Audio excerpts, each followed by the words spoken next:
Bonsoir à tous, on est jeudi, jeudi est égal à expérience hypnotique. Alors préparez-vous, installez-vous, là il n'y a pas de popcorn, peut-être même pas besoin de thé, on se fait un petit préambule comme d'habitude pour se préparer et puis on décolle. À tout de suite.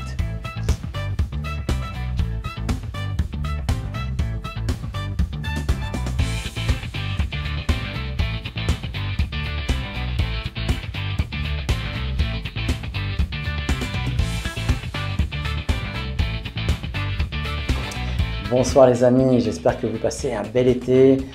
Ça avance, hein, le temps, voilà, il ne s'arrête pas lui, hein, on avance aussi avec. Profitez pleinement de l'été parce que ça va vite, de recharger les batteries, de vous ressourcer, de créer des liens avec les gens qui sont importants pour vous, que vous aimez.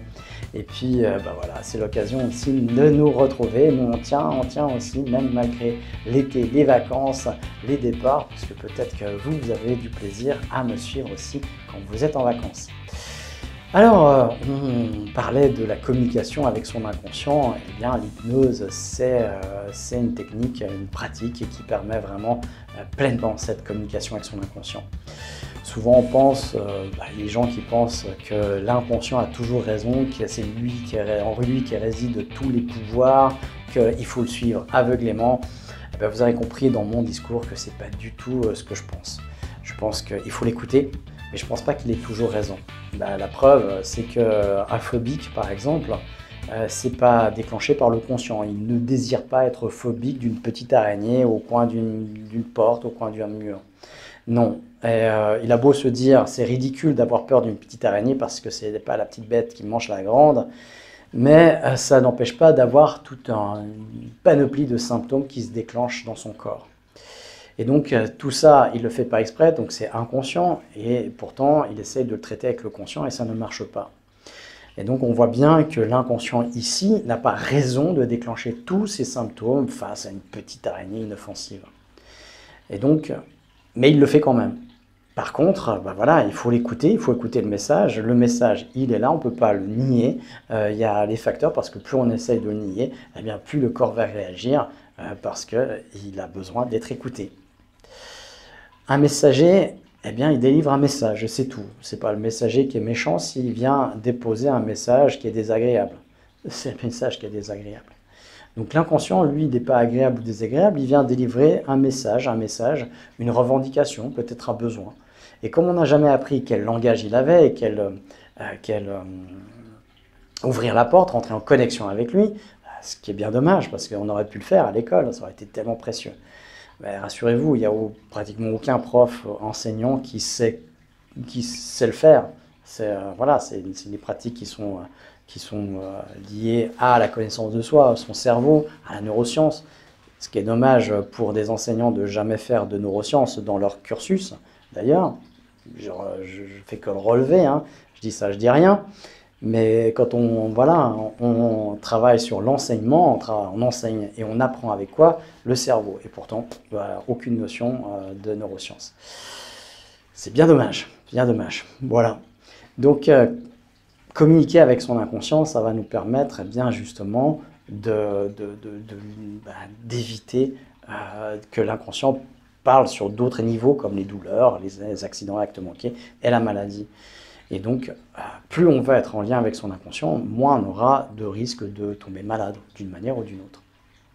Et c'est là où c'est pertinent et important et génial.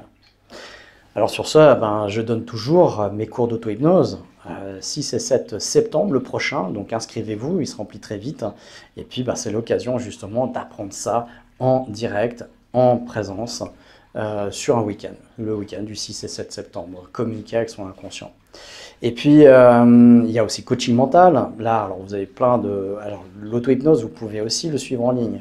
Et là, le coaching mental, c'est pareil. Vous avez le cours en présentiel, vous avez en ligne et vous avez le livre, là aussi. Le livre qui vous décrit exactement ce cours en présentiel, mais en lecture. Donc, pas d'excuses.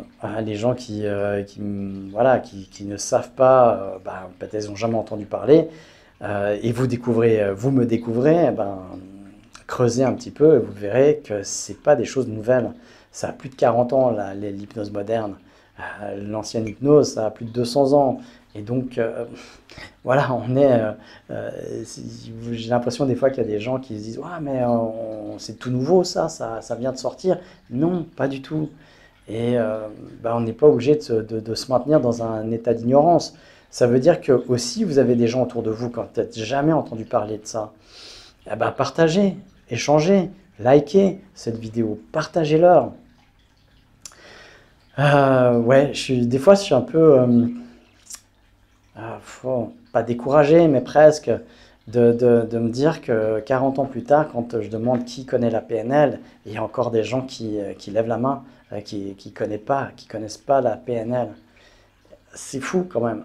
Et parce que ces outils-là, tout le monde aurait bénéfice de s'en servir tous les jours. Aurait bénéfice d'avoir appris au moins 2, 3 techniques de ça. Alors voilà, c'est vraiment dommage. Vraiment dommage. Bon, allez, on en a parlé de la PNL. On a fait ça sur une vidéo précédente.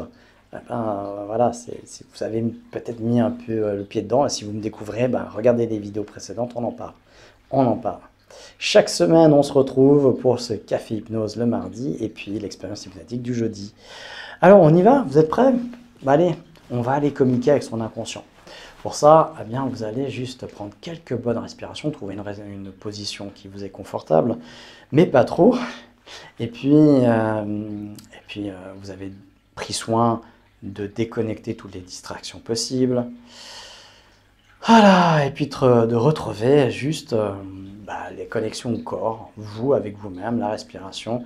Et puis après 3-4 respirations, vous allez laisser fermer les paupières.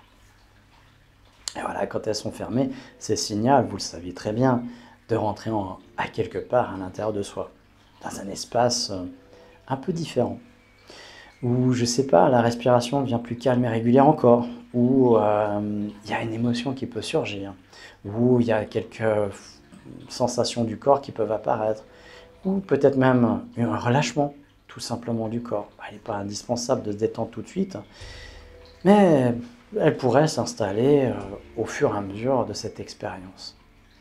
Alors vous laissez juste les choses se faire tout en écoutant ma voix sans attention particulière, juste en étant présent à ce qui est vivant en vous. Retrouvez les bruits intérieurs, les bruits extérieurs, et peut-être même de profiter d'un moment de vacances dans un autre endroit, dans un autre lieu, un endroit qui est bon et agréable pour vous, comme vous l'avez peut-être déjà créé, déjà généré, où vous vous sentez bien, merveilleusement bien. On se sent naturellement détendu, relax, en phase avec soi-même, un peu comme un poisson dans l'eau. Et puis, dans ces phases-là où on est bien au cœur de soi-même, il y a comme une porte qui s'ouvre et qui donne accès à cet inconscient, à cette part de nous qui fait partie de nous, mais qui a sa façon propre, sa vie propre en nous.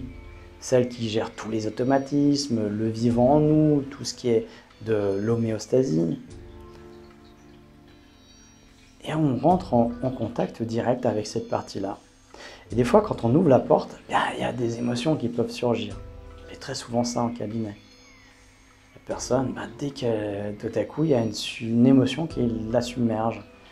Ou il y a une image, un symbole, une voix, un mot, une phrase, une expression qui revient comme ça. Alors vous laissez observer simplement, comme si vous observiez un écran ou quelque chose à distance, vous observez ce qui peut se présenter à vous.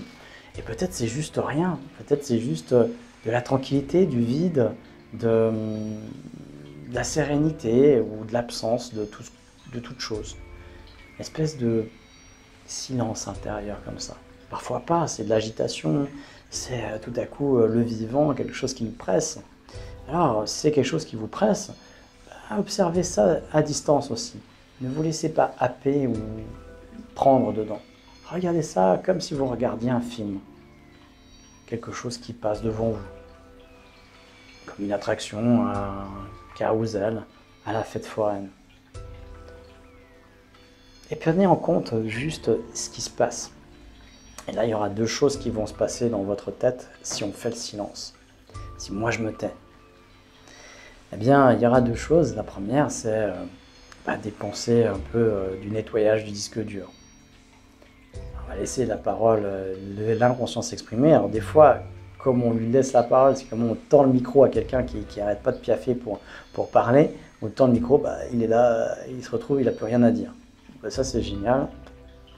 Alors on va simplement le laisser parler et puis il va nous communiquer des choses. Soit le silence, ce qui est déjà une communication, et ça profiter du coup, parce que c'est reposant. Ça va vraiment faire circuler des choses à l'intérieur de vous, juste de l'énergie, et c'est génial, profitez à fond. Et puis sinon, il va commencer à parler, et là il va faire deux choses. Du nettoyage de disque dur, avec ouais, t'as vu l'autre quand il m'a parlé, il a fait ci, il a fait ça, ou alors c'était cool quand on était dans cet endroit, tout ça. Et vous observez encore une fois ce discours, ces images, ces sensations qui vous parviennent de votre inconscient, sans ou en vous laissant complètement aller, juste en observant ce qui se passe, et puis c'est tout.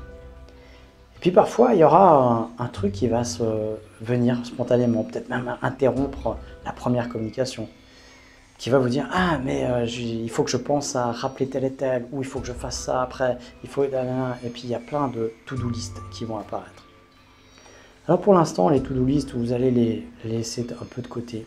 Vous allez juste les observer ou les écrire mentalement sur une to-do list dans votre tête.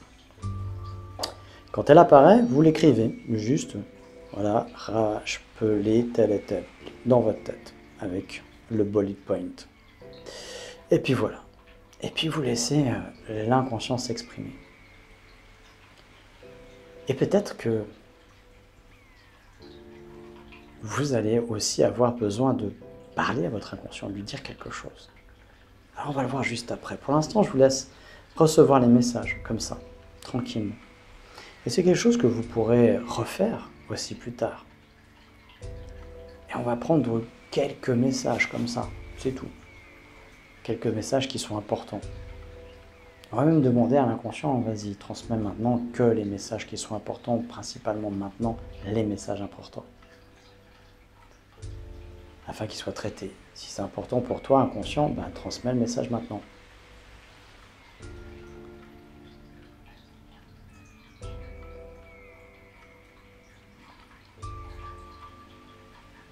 Et je vous laisse écouter le message.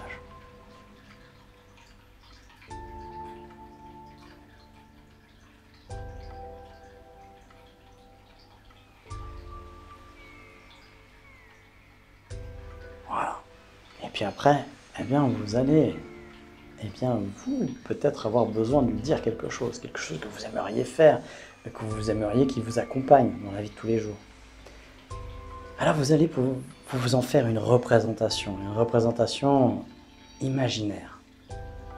Vous allez voir ce que vous voulez lui transmettre.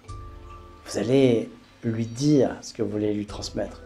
Et vous allez ressentir ce que ça fait de vivre ça, de vivre cette communication, réaliser cette revendication, cette demande, comme si c'était exaucé.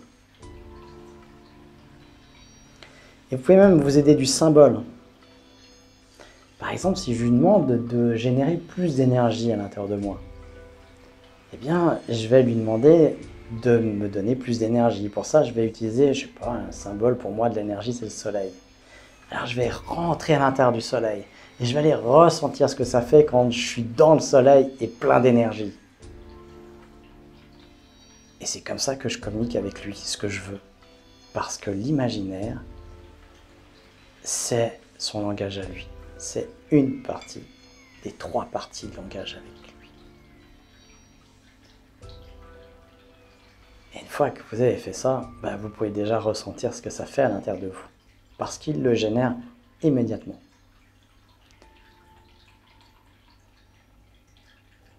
Et puis quand tout ça c'est bien pour vous, vous pouvez les remercier. C'est important de remercier votre inconscient, d'avoir travaillé, d'avoir bien voulu communiquer avec vous, de vous avoir indiqué ce dont il avait besoin. C'est important pour entretenir une bonne relation. Et puis lui dire ben, à la prochaine et peut-être fixer même un rendez-vous avec lui. Demain, après-demain, un autre jour. Et par cette expérience, pouvoir refaire une expérience similaire. Et lui laisser l'espace d'un instant, l'espace de communiquer avec vous. Et une fois que vous l'avez bien remercié, bah vous allez pouvoir revenir dans l'ici et maintenant, en retrouvant ma voix, tous les bruits qui vous entourent, ma voix qui va décompter de 5 à 0, et au 0, ce sera le moment d'ouvrir les yeux, avec toute la résonance, tout l'écho que cette communication aura généré en vous. Il y aura peut-être des prises de décision, peut-être des actions à mener, peut-être une revisite de croyances, une résolution, peut-être une solution aussi à mettre en place. Et puis il y a toute la to-do list à réécrire et à réaliser point par point. 5. Vous faites confiance à votre instinct, la partie profonde de votre esprit, cet inconscient qui a travaillé avec vous, dans laquelle vous avez recommuniqué, recontacté, recréé cette communication en vous, avec vous-même. 4. Vous revenez ici sans hâte, tranquillement, paisiblement. Vous êtes bien et vous revenez bien dans votre corps, les pieds, les mains, la tête, le dos, les épaules. 3. Vous êtes sur la voie, du bien-être, de l'intérieur de soi. Vous vous reconnectez bien à vos sensations corporelles, aux bruits qui vous entourent. 2. Vous êtes maintenant de mieux en mieux. Vous pouvez bouger vos doigts, vos mains, vous étirez. 1 si vous en éprouvez besoin. Et 0, vous êtes bien avec moi dans votre corps, bien dans l'ici et maintenant. Vous ouvrez les paupières. Voilà, bonsoir. Bon, bah, ça nous prépare un petit peu pour aller se coucher plus tard, ou maintenant, selon. Et puis, bien de continuer aussi peut-être cette communication avec votre inconscient à travers les rêves. C'est toujours le premier niveau. Et puis, ben, peut-être vous intéresser aux émotions. D'ailleurs, il y a un cours qui est en ligne qui se donne sur les émotions et d'ailleurs aussi en présentiel un samedi après-midi. Voilà, vous aurez certainement la date en ligne ou sinon, regardez un petit peu sur le site Centre Aura. Vous aurez les news sur ce cours-là aussi. Voilà, eh bien, je vous souhaite une excellente soirée, une excellente fin de semaine et à mardi prochain.